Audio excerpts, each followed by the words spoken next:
Hi guys, welcome to my channel AG talks. आज हम बात करेंगे पर्टिकुलर दो कंपनीज़ के दो मॉडल्स की। आज हम स्टार्टिंग बेसिक मॉडल्स ले रहे हैं। यहाँ हम कंपेयर करेंगे सैमसंग 4003 एन सीरीज़ और सोनी 32R202G। ये दोनों मॉडल्स स्टार्टिंग बेसिक मॉडल्स हैं दोनों ब्रांड्स के। इन दोनों ब्रांड्स में इसलिए कंपटीशन में आपको करके दिखा रहा हूँ क्योंकि मार्केट में जब भी हम एक ब्रांड वैल्यू की बात करते हैं तो ये दोनों कंपनीज आपस में बहुत टफ कंपटीशन देती हैं।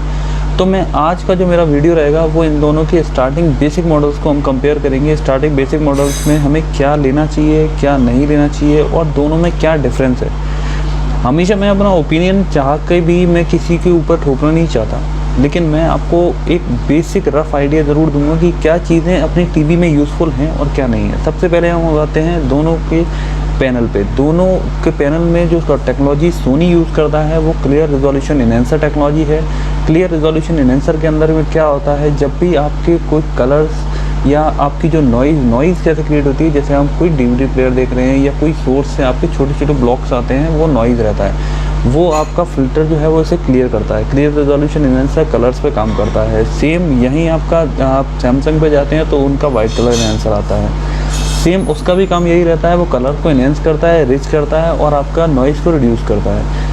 दोनों के प्रोसीजर अपना अच्छा काम करते हैं, ये मैंने फिजिकली देखा है, दोनों अच्छे काम करते हैं। थोड़ा सा जो डिफरेंस है वो डिफरेंस स्किन टोन में आता है। जो स्किन टोन में डिफरेंस आपका सैमसंग में थोड़ा सा क्रीमिश जाता है और वहीं सोनी में आपका जो कलर डिटेल से थोड़ा रेडिश जाता है। दोनों का अपना अपना व्यू पॉइंट है। दोनों का टेलीविज़न स्टार्टिंग बेसिक मॉडल में बहुत अच्छे टेलीविज़न हैं।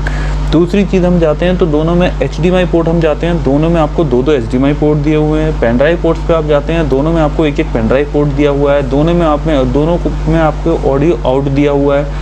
पेन ड्राइव से मेरा अनुबंध ये है कि जब भी हम पेन ड्राइव एक LED में या उसमें इंसर्ट करते हैं तो क्या क्या चीज़ें LED चला सकता है। तीनों में आपका तीनों चीज़ें मतलब दोनों LEDs चला सकते हैं। सैमसंग और सोनी दोनों चला सकते हैं। जैसे आपका फ़ोटो, म्यूज़िक और वीडियो, ये तीनों चीज़ें आप पे चला सकते हैं। दोनों मल्टी फॉर्मेट सपोर्ट करते हैं। बहुत सारे फॉर्मेट्स हैं जिन्हें ये दोनों ब्रांड सपोर्ट करते हैं। तो ईज़िली आपको ऑप्शन मिल जाता है कि ये दोनों ब्रांड्स आपको पेन ड्राइव के थ्रू भी सपोर्ट कर रहे हैं। HDMI आपके दो पोर्ट दिए हुए हैं। ऑडियो आउट मीन्स कभी आप स्पीकर कनेक्ट करना चाहते हैं या कुछ एक्सटर्नल हेडफोन्स वगैरह कनेक्ट करना चाहते हैं तो वो भी आप कनेक्ट कर सकते हैं। उसके बाद हम आते हैं सबसे पहले, जैसे हम HDMI हो गया, ये हो गया।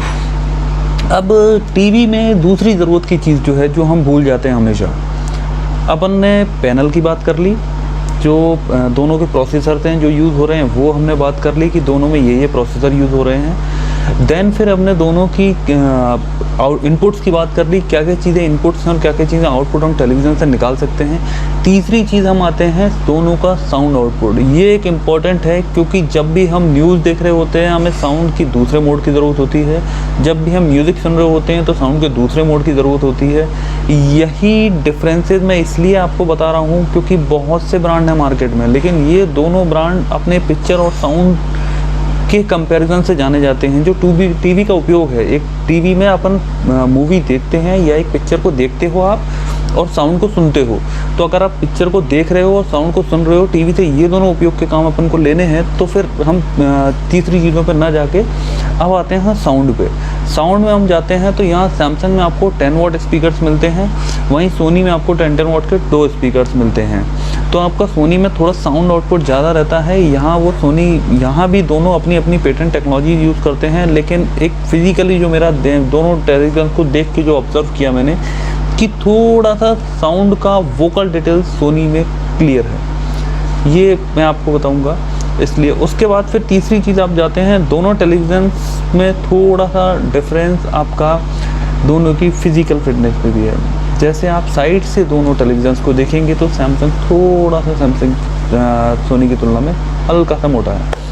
तो वही मेरा कहना है कि हमको ये सब चीज़ें ना देख के तीन चीज़ें एक टीवी में कंपेयर करी जाती हैं। सबसे पहले हम कंपेयर करते हैं आपका उसमें कौन सा प्रोसेसर लगा हुआ है, तो दोनों के प्रोसेसर बहुत अच्छे हैं। मैंने आपको बताया कि दोनों के केवल स्किन टोन में डिफरेंस आता है। मतलब स्किन टोन में सैमसंग में आप जाएंगे थोड़ा सा आपको जो कलर डिटेल्स हैं, स्किन का जो टोन है वो थोड़ा सा क्रीमी टच दिखेगा, और वहीं सोनी में जाएंगे तो आपको थोड़ा रेडिश टच दिखेगा।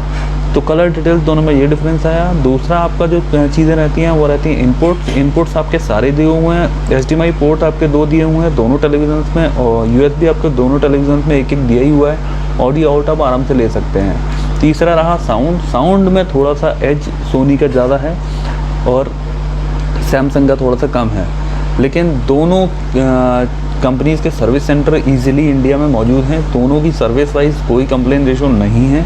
एक्चुअली हैवी कंप्लेन रेशो तब मानी जाती है जब एक कंपनी उस मॉडल को चेंज करने के लिए कुछ चीज़ें करे, लेकिन ये दोनों मॉडल्स बहुत चलते हुए मॉडल्स हैं। तो आपको ये अगर मेरा वीडियो अच्छा लगा तो इस वीडियो को लाइक और शेयर जरूर करिएगा।